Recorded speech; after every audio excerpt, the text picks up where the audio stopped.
let's talk about an absolute legend. A game that for over 25 years has basically defined what it means to be a competitive real-time strategy game.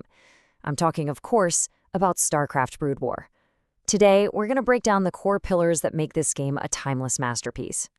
So, consider this your very first briefing. We're going to look at the 3 fundamental elements that make StarCraft tick. And by the end, you'll get why this isn't just some game about clicking fast. It's a deep, strategic chess match that's been hooking people for decades. All right, the first thing you absolutely have to know about StarCraft is its 3 playable factions. And here's the kicker. Unlike a lot of other games, these factions aren't just slightly different versions of each other. No, they are completely, fundamentally different. We call this asymmetric balance. First up, you've got the Terran. These are the scrappy, resourceful humans out in the cosmos. You know, the underdogs. They might not have the crazy alien tech or raw power of the other guys, but they make up for it with incredible versatility and just a stubborn refusal to give up. The whole Terran game is built around one word: adaptability. Is your army of tanks and machines getting beat up? No problem. A worker can just go out and repair it right there on the battlefield. Need to get out of a tight spot? Key buildings can literally lift off the ground and fly to a safer location. It's this incredible flexibility that makes them so dangerous. And next, we have something totally different: the Zerg. This is a terrifying, hive-minded swarm of aliens that just wants to devour everything. When you play Zerg, you're not thinking about heroic individual units. You are the tide, a relentless wave of claws and fangs crashing over your opponent. And the way they work is just wild. Zerg units are super cheap, incredibly fast, and you can make a ton of them. But one-on-one, they're pretty fragile. They expand by spreading this biological goop called creep all over the map. And get this, every single unit you create comes from larvae that pop out of your main building, the hatchery. This lets a good Zerg player create a gigantic army in the blink of an eye. And finally, we have the Protoss. They are the complete opposite of the Zerg. These are ancient, powerful, psionic warriors with the most advanced technology you can imagine.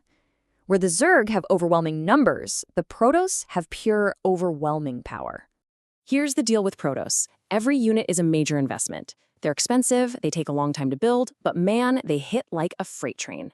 On top of that, every single unit and building has a regenerating energy shield that enemies have to chew through before they can even start doing real damage. This makes it Protoss army unbelievably tough, as long as you protect the pylons that power all their stuff. And that right there is the beautiful design at the heart of StarCraft. Terran, Zerg, Protoss, they don't just look different. Playing each one requires a totally separate way of thinking, a different approach to strategy, and completely unique tactics on the battlefield. So you've got these 3 incredible, unique armies. How do you actually build them? Well, it doesn't matter which race you command. You're all playing by the same universal economic rules. Before you can have an army, you need an economy. It all comes down to 2 resources. First, you've got the glue mineral crystals. Think of these as your bread and butter. They pay for your basic workers, your starter buildings, and your early army. Then you have Vespene gas. Gas is what unlocks the cool stuff, your most powerful units and game-changing upgrades. The entire game is a strategic dance, balancing your income of both. But wait, there's a third thing. And this is the one that trips up almost every single beginner: supply. Think of it as a population cap for your army. Every unit you build costs some supply. If you hit that cap, your production just stops completely. Learning to stay ahead of your supply needs is one of the first and most important habits you learn. Okay, we've talked about the factions, we've talked about the economy. But there is one final, incredibly important element that ties it all together. And that's you, the player. Your ability to think, react, and execute is what makes or breaks a game of StarCraft. And the way we measure this skill is with a little thing called APM, actions per minute. It's exactly what it sounds like, a raw count of every single click and keystroke a player makes. It's the bridge between having a brilliant strategy in your head and actually being fast enough to pull it off. So what do these numbers actually look like? Well, a casual player, someone just playing a few games for fun, might have an APM around 100, and that's still more than 1 action every single second. Now, if you want to start playing competitively, that number has to jump a lot. A solid competitive player is consistently hitting 200 to 300 APM throughout an entire game. And then you have the pros, the absolute legends of the game. These players operate at a sustained pace of 400 APM, or sometimes even higher. It is a level of speed and precision that is genuinely hard to believe. Let that sink in for a minute. 400 APM isn't just spazzing out and clicking everywhere. We're talking about more than 6 intentional, precise, strategically important actions every single second, from matches that can last for half an hour or more. It's literally the speed of thought made real on the screen. So what in the world are they doing with all those actions? Well, they're essentially playing 2 games at once. On one side, you have macro management. That's building your base, managing your economy, constantly making new units. And at the exact same time, you have micromanagement. That's controlling individual units in a battle to make them as effective as possible.